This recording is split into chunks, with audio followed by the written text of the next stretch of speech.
کسی صحابی نے اپنے بچے کی شادی پر اپنے گھر میں لائٹنگ نہیں کرائی، لیکن آپ کو دنیا کا کوئی عالم یہ فتویٰ نہیں دے سکتا کہ لائٹنگ کرانا حرام ہے۔ آپ شادی کے موقع پہ ساری گلی سجا لو، آپ ساری چھتوں پہ لائٹنگ کرا لو، کوئی آدمی یہ آپ کو فتویٰ نہیں دے سکتا کہ شادی کے موقع پر لائٹنگ کرانا جائز نہیں۔ کبھی سنا ہے آپ نے کسی سے؟ بولیے یہ جائز ہے، جائز پیسے ہیں تو ٹھیک، بلکہ میں اس سے آگے بڑھتا ہوں، اس سے تھوڑا اور آگے جاتا ہوں۔ حضرت عائشہ صدیقہ رضی اللہ تعالیٰ عنہ فرماتی ہیں میرا جو کمرہ تھا نا جس میں میں حضور کے ساتھ رہتی تھی اور ایک لمبا زندگی کا عرصہ گزارا، اس میں 3 آدمی سو سکتے تھے، چوتھے کے لیے جگہ ہی نہیں تھی، اور کچا تھا، کھجور کے تنے کھڑے کر کے اس پر کھجور کے پتوں کی چھت ڈالی گئی تھی۔ میں جب ہاتھ اٹھاتی تھی تو میرا ہاتھ اپنی چھت کو چھو جاتا تھا۔ یہ ہے سنت نبی پاک کی، یہ حضور کا طریقہ ہے۔ بتائیے پکے گھر میں، لینٹر والے گھر میں رہنا جائز کہ ناجائز؟ کیوں جی؟ حضور تو کچے مکان میں رہتے تھے، آپ نے کیسے پکا بنا لیا؟ دین کو اس کی اصل بات میں سمجھیں، آپ ایسا نہ کریں جس میں انتشار اور امت تقسیم ہو، اس کا اصل مزاج دیکھیں۔ مہندی کے موقع پہ اگر کوئی آدمی 6 دیگیں دال چاول کی پکاتا ہے تو منع نہیں، جائز پیسوں سے پکائے۔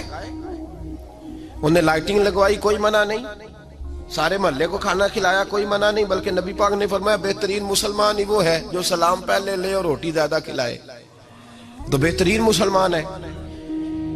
ناجائز کیا ہے؟ ناجائز ہے شادی کے موقع پر بینڈ باجا بجانا، اس میں رقص کرنا، اس میں بھنگڑے ڈالنا، عورتوں مردوں کا اختلاط ہونا، عورتوں کی مووی بنانا، یہ چیزیں ناجائز ہیں۔ تو جو ناجائز ہے اس پہ پابندی لگائی جائے گی، جو جائز ہے اس کے بارے میں یہ کہا جائے گا کہ بھائی احتیاط کی جائے، سنت کی طرف دیکھا جائے تو بہتر یہی ہے۔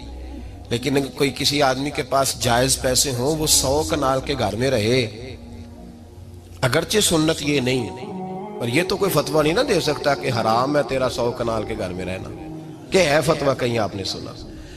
تو ہمارے ہاں تکلیف کا معاملہ یہ ہے۔ دیکھیں میرے بھائی، کسی بھی صحابی نے، بڑے درد کے ساتھ بات کر رہا ہوں اور یہ میرا درد ہے، میں درد سے اپنے دل کو، اپنے ایمان کو حاضر ناظر کہہ کے بات کر رہا ہوں۔ امت بٹ جاتی ہے ہر موقع پہ یار، ہر جگہ ہی تقسیم ہو رہی ہے امت مسلمہ، ہر روز کچھ نہ کچھ فتوے ایسے مل جاتے ہیں جس میں دراڑیں پڑتی ہیں۔ کسی صحابی نے کسی مسجد کے اندر اشتہار چھپوا کے، اعلان کرا کے درس قرآن کرایا ہے کبھی؟ سیرت النبی کا جلسہ، ختم بخاری، مدرسے کا دستار فضیلت کا جلسہ، آپ نے اشتہار پڑھے ہیں نا یہ سارے مکاتب فکر کے، ہوتے ہیں کہ نہیں ہوتے؟ کسی صحابی نے اس طرح، وہ تو روز درس قرآن دیتے تھے، لیکن اس طرح اشتہار چھپوا کے، پوسٹر لگا کے، اور مصر سے کسی صحابی کو اسپیشل بلوا کے یا یمن سے بلوا کے مسجد کے اندر کبھی درس قرآن کے اجتماعات کرائے، سیرت النبی کے جلسے، ختم بخاری کے؟ او بھائی یہ ساری چیزیں حضور کے صحابہ کی سنت سے مروجہ انداز میں ثابت نہیں۔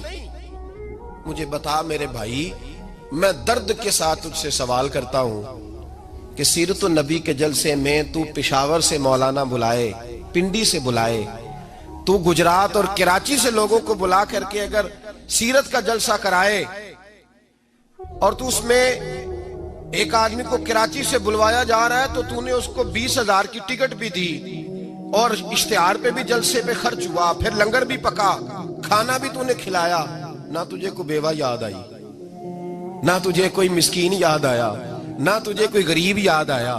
حالانکہ کہنا چاہیے تھا نا یہ جو ₹1,00,000 لگ رہا ہے کسی بیوہ کی خدمت کر دینی چاہیے، یتیم کو دے دینا چاہیے۔ درد کے ساتھ بات کر، سوال میرا یہ ہے